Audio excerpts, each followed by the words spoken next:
Bonjour les amis vierges, j'espère que vous allez bien. On se retrouve pour votre taroscope. Deuxième quinzaine de mai, amis vierges, vierge en signe solaire, vierge en signe lunaire, vierge à l'ascendant.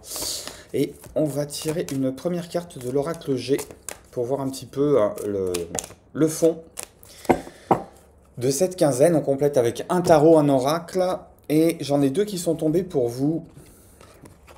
Qui sont... c'est quasiment la meilleure carte du jeu. J'ai le soleil et j'ai la fidélité. J'ai le numéro 1, j'ai le numéro 31. Alors je vais pas partir, parce que je veux que le tirage soit court, je vais pas partir sur des considérations numérologiques, mais pour moi il y a quelque chose qui va se jouer sur une lunaison. Il y a quelque chose qui va se jouer sur un cycle mensuel. Il y a peut-être quelque chose que vous avez entamé sur ce mois de mai, au 1er mai, même si c'était férié, et même si il n'y avait pas le soleil nécessairement à cet endroit-là. Mais pour moi, à la fin de ce mois... À la fin de ce mois de mai, alors un 31, parce que mai à 31 jours, mais ça peut être aussi une quinzaine que vous employez à élaborer un projet, élaborer une stratégie, élaborer une action, élaborer un rayonnement qui portera peut-être sur le mois prochain, qui portera peut-être sur l'intégralité du mois de juillet. Il y a sur cette quinzaine quelque chose qui va attirer votre attention sur un projet que vous avez besoin ou que vous avez envie de voir s'étaler sur un mois. C'est peut-être... on passe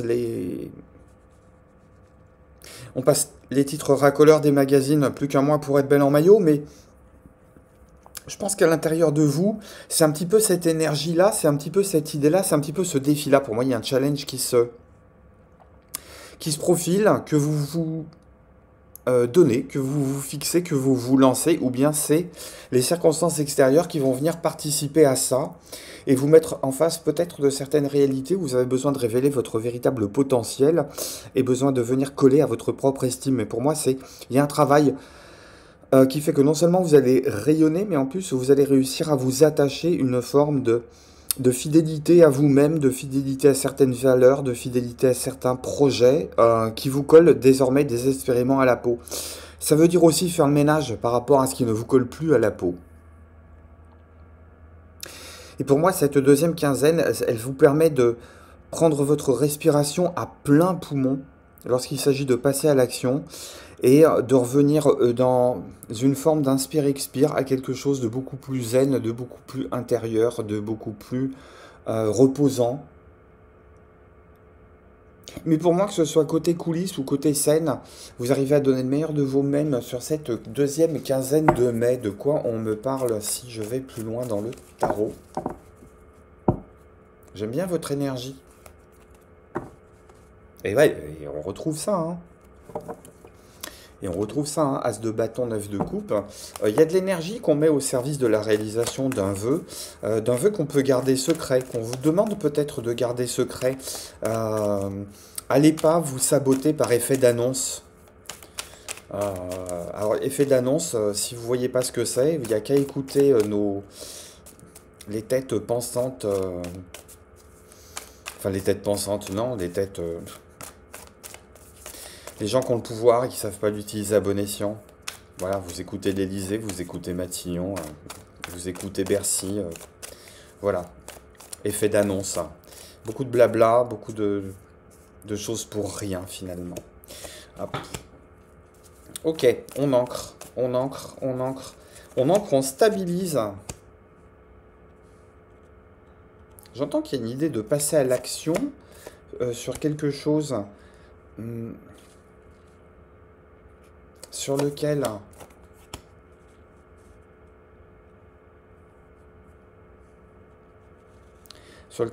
on doit passer à l'action, amis vierges, sur un projet qui vous tient à cœur, un projet que vous avez envie de lancer, qui était peut-être déjà dans les cartons, qui était peut-être déjà existant, sur lequel vous avez peut-être commencé à engager du temps, de l'énergie, des finances. Et sur cette quinzaine, on vous demande de corriger peut-être cette position, parce que face à des hésitations, face à certaines hésitations, vous allez avoir l'envie de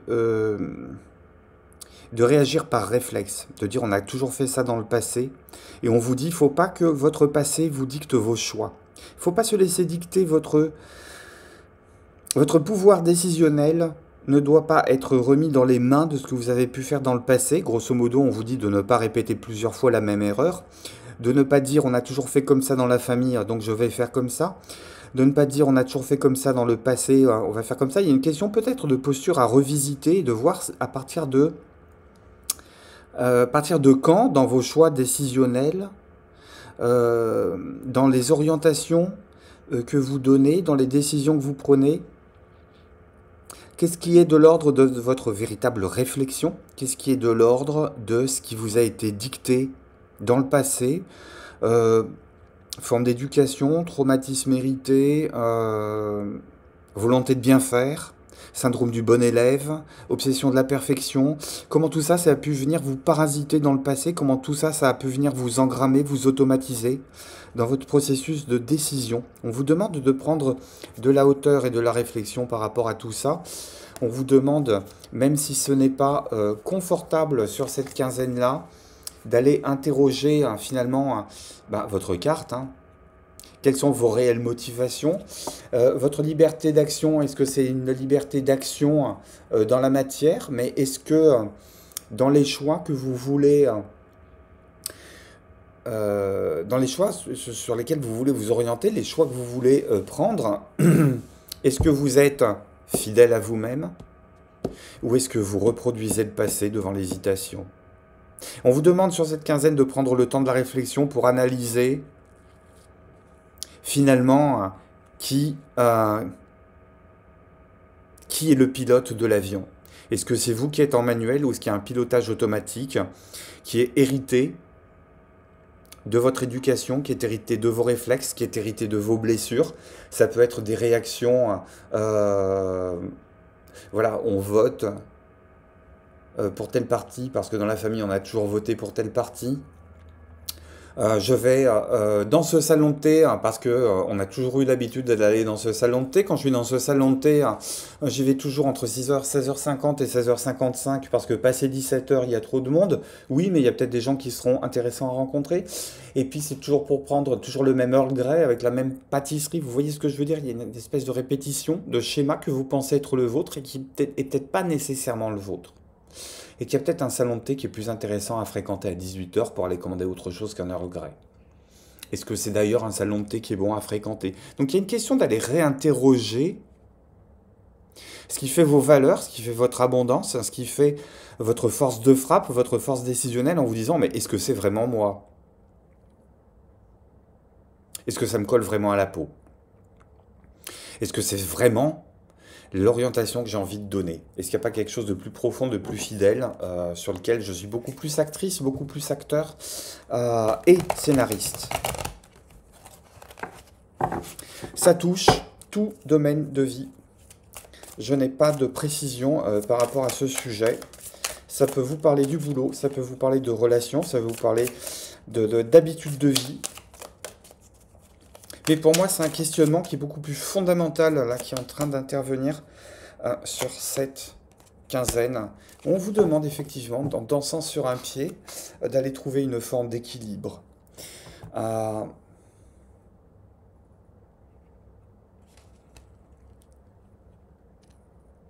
C'est une position qui est inconfortable, mais c'est peut-être une position qui va vous permettre de pivoter. C'est peut-être une position qui va vous permettre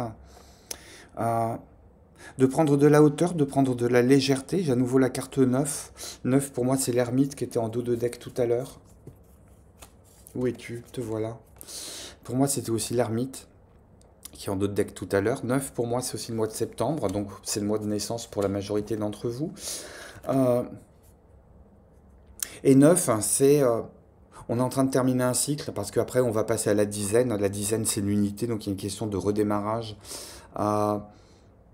Il y a un projet qui est beau, il y a un projet qui est à lancer. Ce projet, il n'est pas lancé n'importe comment, il n'est pas lancé, il n'est pas entamé, il n'est pas réalisé avec les mêmes outils que vous aviez l'habitude de manier, pour la simple et bonne raison que ces outils sont émoussés, étant donné qu'ils ne vous correspondent pas, et qui viennent plutôt plaquer une forme pas une forme, un formatage. Ça vient plaquer un formatage et on vous demande sur cette quinzaine de vous réinterroger sur ce qui fait réellement votre authenticité, quitte à pour le moment remettre en cause une forme d'équilibre et trouver votre équilibre euh, dans le déséquilibre, j'ai envie de dire. Trouvez votre équilibre dans cette forme de fragilité, d'instabilité. Gardez la position sur un pied, ça fait trembler. Le mollet, ça fait trembler la jambe. Il y a une question d'aller aussi vérifier où est son centre de gravité. Voilà ce que les cartes me disent pour vous, mes amis vierges, sur la deuxième quinzaine de mai. On se dit à très très bientôt pour le taroscope de juin. Merci pour les pouces et les commentaires. Merci à celles et ceux qui s'abonnent. Merci à celles et ceux qui m'envoient des mails. Je prendrai le temps qu'il le faut, mais je prendrai le temps de répondre à toutes et à tous. Juste un peu de patience. Je vous embrasse et je vous dis à très bientôt pour le taroscope de juin. Bye bye.